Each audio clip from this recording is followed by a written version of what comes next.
Perkenalkan, nama saya Pintaria Dewanti Zai, Prodi Sastra Inggris, NIM 230705012. Nah, pada kesempatan ini saya akan menjelaskan tentang perkembangan dan komponen personal komputer pada mata kuliah MKWU Pengantar Ilmu Komputer yang dosen pengampunya adalah Bapak Fauzi Ibrahim Nenggolan, Skom, MSc. Baik. Perkembangan komputer yang mengacu pada kemajuan teknologi komputer di waktu ke waktu. Komputer telah mengalami evolusi yang signifikan sejak awal kemunculan pada abad ke-19 hingga saat ini. Perkembangan ini dapat dibagi menjadi beberapa generasi. Pertama, yang dari 1940 ke 1956, yang kedua 1959 ke 1965, yang ketiga 1964 dan sampai 1971, dan generasi keempat 1971 sampai sekarang, bahkan sampai generasi kelima masa sekarang, dan ke generasi keenam, di mana generasi ini masih dalam proses pembuatan.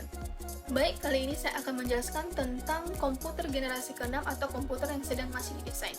Nah, komputer generasi ke-6 adalah komputer yang diprediksi akan menggunakan kecerdasan buatan yang memiliki beberapa ciri-ciri. Pertama, akan menggunakan AI, yang dimana kecerdasan ini memiliki kemampuan berbicara, mendengar, berpikir yang dapat membantu manusia.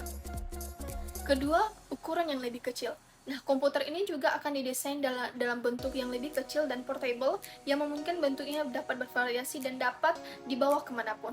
Ketiga, kecepatan yang tinggi, yang dimana kecepatan yang tinggi ini mendapatkan atau mencapai hingga 1 miliar operasi per detik dengan menggunakan beberapa cara prosesor yang bekerja secara paralel atau parallel vector processor. Nah, keempat yaitu menggunakan ULSI atau Ultra Large Scale Integration, yang dimana ini adalah chip untuk memuat jutaan komponen atau data-data yang meningkatkan efisiensi dan kemampuan perangkat. Yang kelima itu penggunaan hologram.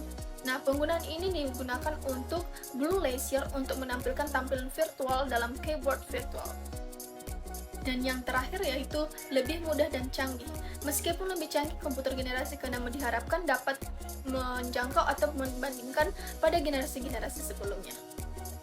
Tentunya pada komputer generasi ke-6 tidak hanya ditujukan untuk penggunaan pribadi, tetapi juga untuk aplikasi industri seperti perancang pesawat terbang, peramalan cuaca, pengebaran minyak, dan lain-lain.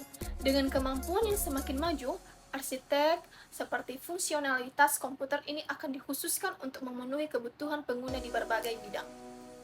Namun, ada pun beberapa komponen personal komputer yang terdiri dari beberapa elemen. Yang pertama yaitu mainboard atau motherboard. Mainboard adalah komponen utama yang menghubungkan semua bagian komputer. Ia berisi seperti BIOS, chipset socket, prosesor, dan sama memori. Semua komponen ini seperti CPU, RAM, dan kartu device terpasang di dalam sini.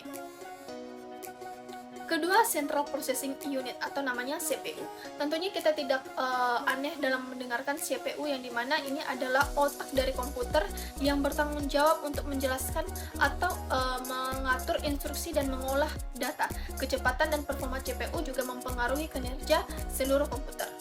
Ketiga yaitu Random Access Memory atau yang disebut RAM. RAM yang merupakan memori sementara digunakan untuk menyimpan data dan instruksi yang sedang diproses oleh CPU. Yang keempat yaitu Storage Device, yang dimana terdiri dari dua device. Saya akan menjelaskannya secara umum, yaitu hard disk drive atau HDD, yang merupakan penyimpanan tradisional yang menggunakan peringan magnetik untuk menyimpan data. Selanjutnya yaitu Solid State Drive atau SSD, yang dimana untuk penyimpanan yang lebih cepat dan lebih tahan lama dibandingkan HDD, menggunakan memori flash untuk menyimpan data.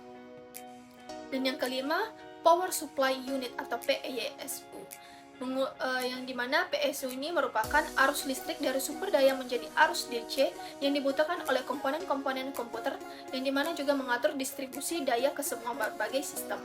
Selanjutnya ada yang disebut seperti Graphic Processing Unit atau GPU.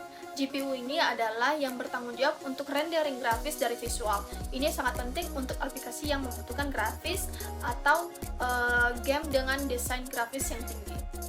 Yang Selanjutnya yaitu input device, yang dimana perangkat seperti keyboard, mouse, scanner digunakan untuk memasukkan data ke dalam komputer. Selanjutnya yaitu output device, yang dimana seperti monitor, printer, speaker, dan digunakan untuk menampilkan atau mencetak hasil pemrosesan data.